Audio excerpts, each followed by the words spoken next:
mentari bersinar, begitu pun janjimu. Dan dalam segala perkara Engkau turut bekerja, sepasti mentari bersinar, begitu pun janjimu. Dan dalam segala perkara Engkau turut bekerja.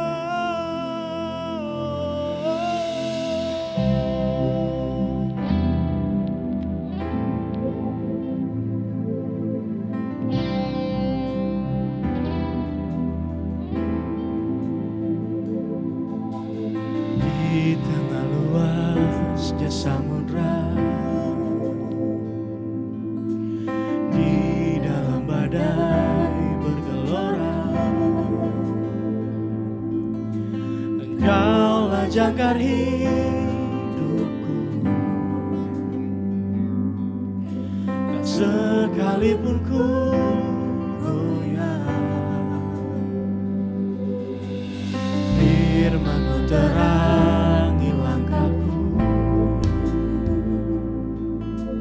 sumber damai dalam hidupku, dan ku aman di dalam-Mu, penyertaan-Mu sempurna.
syukur bagimu,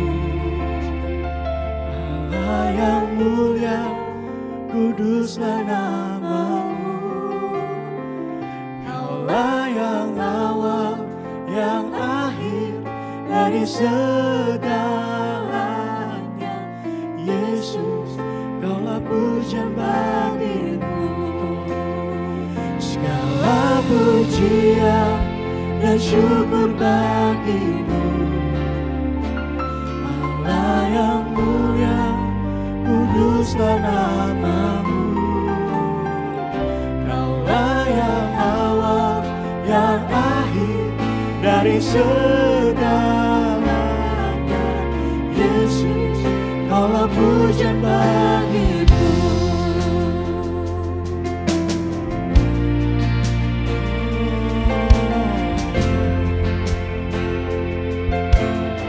Mari sama-sama kita katakan, Kau pencipta hidupku, pelihara jiwaku.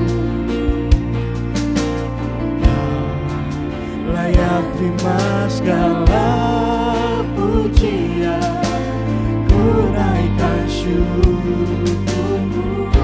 Come on, lebih lagi katakan,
kuduslah namamu. Kaulah yang awal, yang akhir dari segalanya. Yesus, kaulah pujian bagiku. Segala pujian dan syukur bagiku.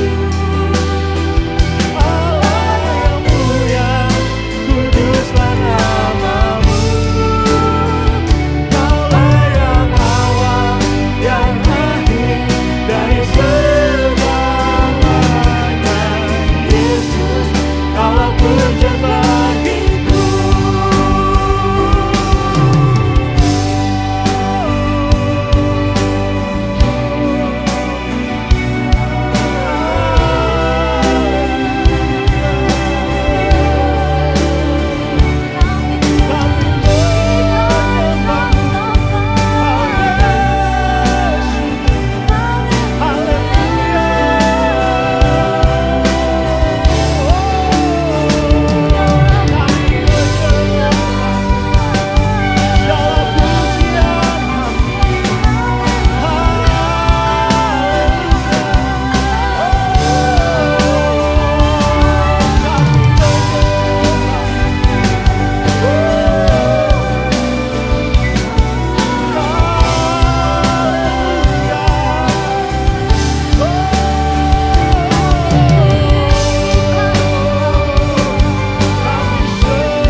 dengan segenap hatimu katakan, dan jadikan aku bayi suci yang kudus dan yang tiada bercela.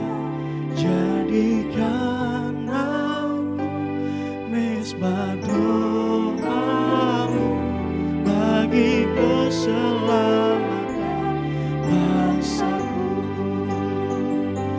Jadikan aku bayi suci yang kudus dan yang tiada bercela.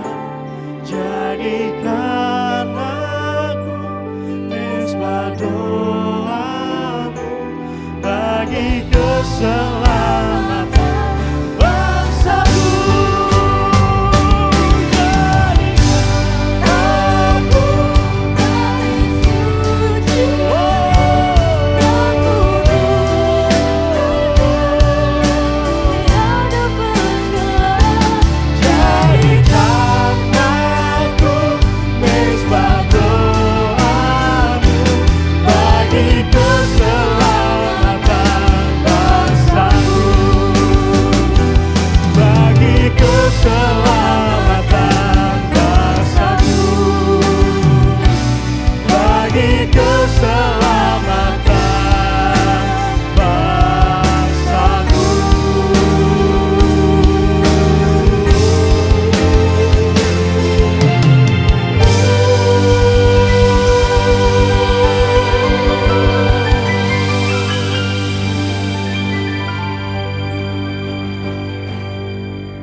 Well, hey guys, hello, welcome back to our online service. Apa kabar teman-teman semuanya? Minggu lalu kita baru aja merayakan Paskah. Happy Easter to everyone. Selamat Paskah untuk kita semuanya. Haleluya. Dan you know what? Yang menariknya adalah Paskah bukan hanya kematian Yesus di atas kayu salib. Bukan hanya Yesus mati ganti setiap dosa kita. Bukan hanya Dia yang tidak mengenal dosa, akhirnya mengenal dosa karena kita.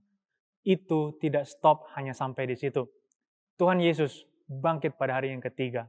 Tuhan Yesus bangkit dari kubur, mengalahkan maut. Dia bangkit mengalahkan dosa. Dia bangkit mengalahkan setiap kesalahan-kesalahan kita. Dan memberikan kemenangan bagi setiap kita. Haleluya. Hari ini, I'm still going to share you guys Easter message. Aku akan tetap memberikan kepada teman-teman pesan Paskah buat teman-teman semuanya. Are you guys ready for the word of God? Teman-teman siap untuk kebenaran firman Tuhan? Mari sama-sama kita berdoa, tundukkan kepalamu. Kita berdoa kepada Tuhan. Tuhan Yesus, terima kasih buat anugerah-Mu yang begitu besar. Kami bersyukur dan terima kasih punya Tuhan yang menjadi juru selamat kami. Tuhan Yesus yang mati di atas kayu salib ganti dosa kami. Dan kami bersyukur Tuhan atas keselamatan yang Tuhan berikan dalam kehidupan kami. Kami bangga dan kami bersyukur punya Tuhan yang seperti Engkau. Di dalam nama Tuhan Yesus Kristus. Haleluya. Amin. Amin. Amin. So teman-teman, seperti yang tadi gue udah bilang, Paskah bukan hanya stop Yesus mati di atas kayu salib. Tapi juga ingat bahwa Paskah adalah kebangkitan Tuhan Yesus. Kebangkitannya menunjukkan bahwa Dia telah menang.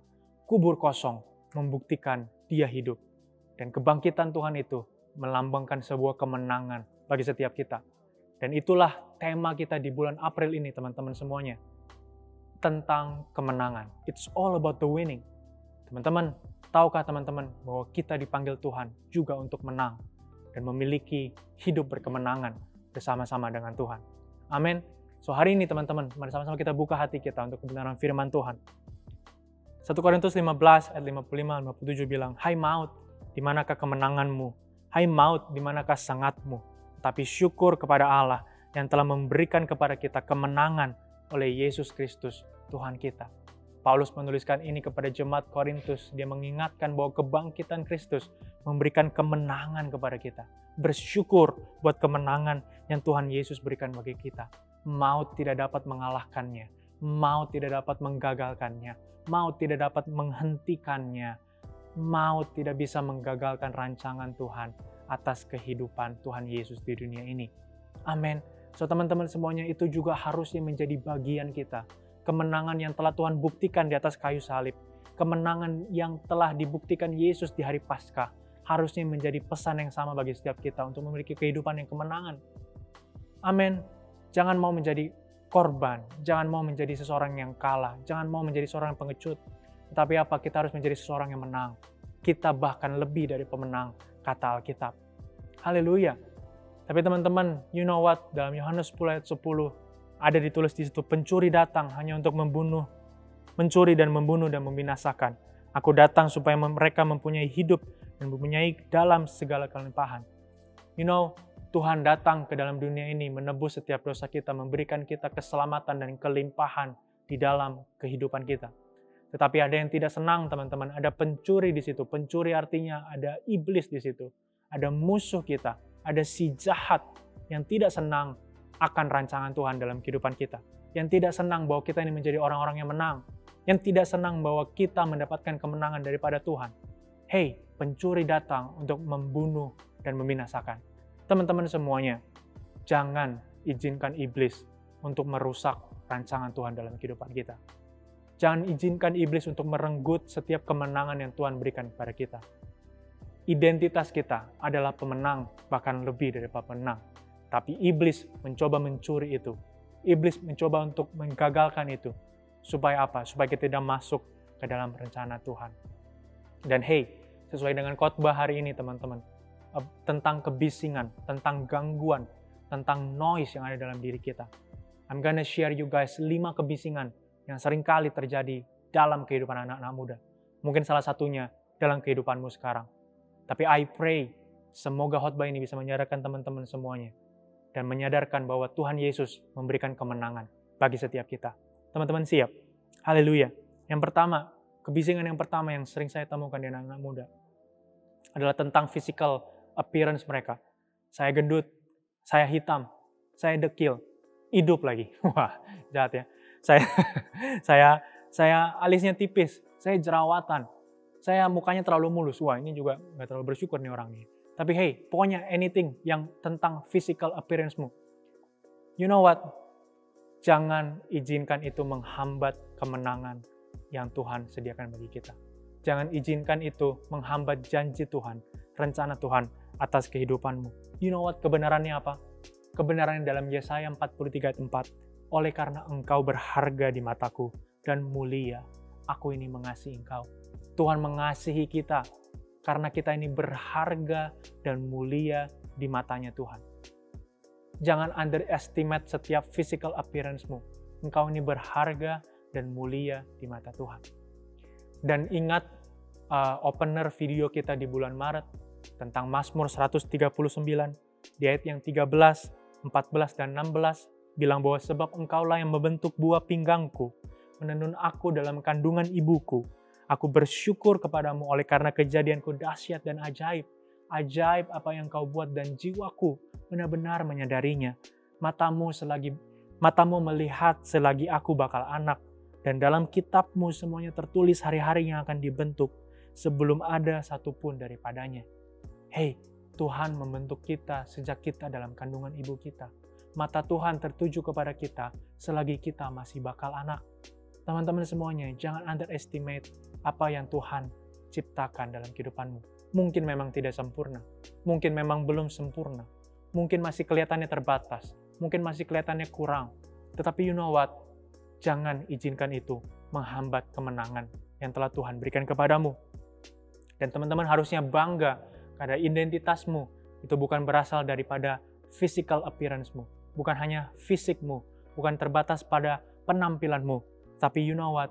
Identitasmu, kata firman Tuhan, segambar dan serupa dengan Allah. Kejadian 1 ayat 27 bilang seperti itu. Kita ini diciptakan Tuhan, segambar dan serupa dengan Allah. Amin. Teman-teman semuanya, mungkin hari ini engkau masih melihat gambaran diri yang mungkin belum pulih, mungkin belum sempurna. Tapi teman-teman semuanya, I pray this to you. Supaya teman-teman punya gambaran yang utuh dalam dirimu. Dan gambaran itu adalah gambar dan rupa Tuhan atas kehidupanmu. Amin. Jangan izinkan iblis merusak rencana Tuhan lewat physical appearance-mu. Haleluya. Yang kedua teman-teman, aku menemukan ada kebisingan yang lainnya. Ini soal tentang keluarga. Ini soal tentang keharmonisan di dalam keluarga. Keluargaku nggak harmonis. Papa mamaku udah mau cerai, papa mamaku lagi berantem. Aku kehilangan papa atau mama. Aku butuh kasih sayang orang tua. Keluargaku nggak seperti keluarga yang lainnya. Keluargaku mungkin nggak sempurna, keluargaku nggak harmonis. Hey, teman-teman semuanya. Memang mungkin keadaan kita, keluarga kita, bisa membatasi keadaan kita. Tapi you know what? Sekali lagi, jangan izinkan keadaan itu. Jangan izinkan keluargamu merenggut setiap rencana dan rancangan yang telah Tuhan sediakan bagimu, bagi setiap kehidupan kita. Dan you know what, teman-teman semuanya, kalau Tuhan izinkan engkau ada dalam keluarga seperti itu, pastinya menurut gua, Tuhan punya maksud dan rencana Tuhan atas keluargamu. Dan you know what, keluarga gua juga nggak keluarga yang sempurna. Well, kita keluarga pendeta, tapi teman-teman, ujian dan cobaan juga datang melanda sama seperti keluarga-keluarga yang lainnya. Kita bukan keluarga yang sempurna, tapi satu yang kami tahu, kami tidak izinkan iblis merenggut damai sejahtera, rencana, tujuan yang telah Tuhan tetapkan bagi keluarga kami. Teman-teman semuanya, hey, Tuhan punya maksud dan tujuan engkau dilahirkan di keluarga seperti itu. Dan you know what, di dalam Alkitab, Mazmur 27 ayat 10 juga dituliskan bahwa Tuhan menyambut kita. Sekalipun ayahku dan ibuku meninggalkan aku, namun Tuhan menyambut aku. Ini ayat ditulis oleh Daud, teman-teman. Daud menuliskan ayat ini ketika dia dilupakan oleh ayahnya Isai. Jadi ketika Nabi Samuel diutus Tuhan untuk datang ke kota Bethlehem menemui Isai, ayahnya Daud. Nabi Samuel diutus untuk bisa memilih seorang raja atas bangsa Israel. Lalu Isai, ayahnya Daud, dia memperkenalkan ketujuh saudara-saudaranya Daud. Dan bukan Daud. Ketujuh saudaranya ini awaknya tinggi, perawakannya bagus, badannya sterk, badannya pokoknya gagah perkasa. Dan ayahnya Isai sengaja melupakan Daud, menaruh Daud di padang gurun menggembalakan domba. Karena Daud ini adalah masih sangat kecil dan belia, pipinya kemerah-merahan kata Alkitab. Tapi you know what? Janji Tuhan bagi Daud, tetap Daud menjadi raja. Tetap Daud menjadi penguasa atas bangsa Israel. Dan biarpun keluarga meninggalkan Daud, biarpun ayahnya melupakan Daud, biarpun keluarganya tidak menyambut Daud, tetapi Tuhan menyambut Daud. Dan hari ini Tuhan juga sedang menyambut engkau untuk memiliki damai sejahtera di dalam Tuhan. Amin. Dan hey, you know what? Identitas kita itu bukan terletak di dalam dunia ini. Identitas kita adalah daripada sorga. Alkitab menulis bahwa lihatlah betapa besarnya kasih karunia yang dikaruniakan Bapa kepada kita, sehingga kita disebut anak-anak Allah. Dan memang kita adalah anak-anak Allah. 1 Yohanes 3 ayat 1 bilang seperti itu. Kita adalah anak-anak Allah. Dan bukan hanya itu, bukan hanya stop sampai di situ. Galatia 4 ayat 6 bilang, karena kita adalah anaknya, Allah mengutus roh anaknya itu ke dalam hati kita, supaya sekarang kita bisa datang kepada Allah dan memanggilnya Bapa. Wow. Jadi teman-teman semuanya, hey, mungkin bapamu di dunia bisa mengecewakan engkau. Bapamu di dunia bisa melupakan engkau. Bapamu di dunia bisa meng-underestimate engkau, bisa berbuat kasar kepada engkau. Baik itu secara verbal ataupun secara fisikal. Tapi teman-teman semuanya, bapamu di sorga tidak melupakan engkau. Dan you know what? Dia hanya sejauh doa. Datang kepada dia, hampiri tahtanya. Panggil dia Bapa. Bapa, aku butuh engkau. Teman-teman semuanya, hey, jangan izinkan keluargamu, keterbatasan, situasi dalam keluargamu, itu membatasi rencana Tuhan atas kehidupanmu. Amin. So guys, come on, sama-sama kita mau menang atas hal ini. Kebisingan yang ketiga, aku juga menemukan hal ini bahwa ada teman-teman kita yang berkata, aku nggak gaul, aku nggak punya teman, aku dimusuhin, aku aneh dan berbeda daripada temanku. Aku dibully, aku sendiri, aku alone, aku kesepian. Hey, you know what? Kalau ada orang yang membenci engkau, kalau ada orang yang memusuhi engkau, kalau ada orang yang membuli engkau, you know what? It's all them. Itu semua mereka. Itu semua salah mereka. Itu semua pemikiran dan perasaan mereka. Dan you know what? Perasaan dan pikiran Tuhan atas kehidupanmu adalah jauh lebih hebat dari apa yang bisa mereka pikirkan dan mereka rasakan. Amin. So teman-teman, jangan sampai izinkan omongan-omongan teman-teman omongan-omongan dari netizen untuk bisa merenggut damai sejahtera dalam kehidupanmu. Engkau ini diciptakan seturut dan segambar rupa Tuhan. Amin. Kalau hari ini engkau dalam kesendirianmu pun, can I encourage this to you? Yohanes 15 ayat 15 bilang bahwa kita ini adalah sahabat-sahabatnya Tuhan. Sekarang aku tidak lagi menyebut kamu hamba, karena hamba tidak bisa tahu rencana-rencana tuannya, tetapi aku menyebut kamu sahabatku, karena aku sudah memberitahukan kepadamu segala sesuatu yang disampaikan oleh Bapa kepadaku. Wow, seseorang hamba tidak tahu rencana tuannya, tidak tahu bahwa tuannya ingin berbuat apa, sedang melakukan apa, tetapi kita dikatakan adalah sahabatnya Tuhan. Artinya, dia memberitahukan kepada kita rancangannya.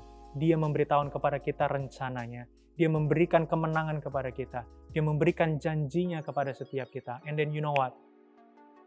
Rencana Tuhan atas kehidupan kita adalah rencana masa depan yang penuh dengan pengharapan. Dan bukan rancangan kecelakaan, melainkan rancangan damai sejahtera. Amin. So guys, come on. Jangan izinkan kesendirianmu untuk merenggut kebahagiaan dalam kehidupanmu. Dan can I say this to you, di dalam kesendirianmu, cari perkenanan Tuhan. Apa maksud dan tujuan Tuhan dalam kesendirianmu ini? Terus doa sama Tuhan, minta tolong kepada Tuhan. Ajak Tuhan berkomunikasi, dia hanya sejauh doa, teman-teman. Kebisingan yang keempat, aku menemukan bahwa ada anak-anak muda yang sering underestimate potensi dalam kehidupan dia. Bilang aku nggak bisa, aku nggak mampu, aku nggak qualified. Aku payah, aku bodoh, aku nggak bisa, aku nggak layak, aku nggak handal, aku nggak pede. Aku bahkan untuk berdiri di depan orang aja aku nggak pede. Hey. Kebenarannya adalah God doesn't call to qualify. He qualifies to call. Tuhan tidak memanggil yang qualified. Tuhan tidak memanggil yang memenuhi syarat. Tapi justru dia memenuhi syarat orang-orang yang dipanggilnya. Amin. Lihat contoh-contoh tokoh di Alkitab. Daud, seseorang yang tadi gue udah bilang di underestimate sama keluarganya. Dianggap bahwa dia ini tidak layak menjadi raja, hanya seorang penggembala domba. Tetapi rancangan Tuhan atas kehidupan dia menjadi raja atas bangsa Israel. Yusuf juga sama, diolok-olok sama saudara-saudaranya, dibuang ke tanah Mesir, dijual dengan begitu murahnya, difitnah, direka-rekakan yang jahat, dibilang bahwa dia ini sudah mati, dibilang bahwa dia sudah tidak layak hidup. Tapi you know what? Rancangan Tuhan atas kehidupan Yusuf, dia menjadi raja atas bangsa Mesir. Dan bukan hanya itu, dia menjadi penolong bagi saudara-saudaranya ketika saudara-saudaranya sedang mengalami kelaparan. Hey, rancangan Tuhan tidak terbatas pada ketidakbisaanmu, pada keterbatasanmu. Siapa lagi? Paulus.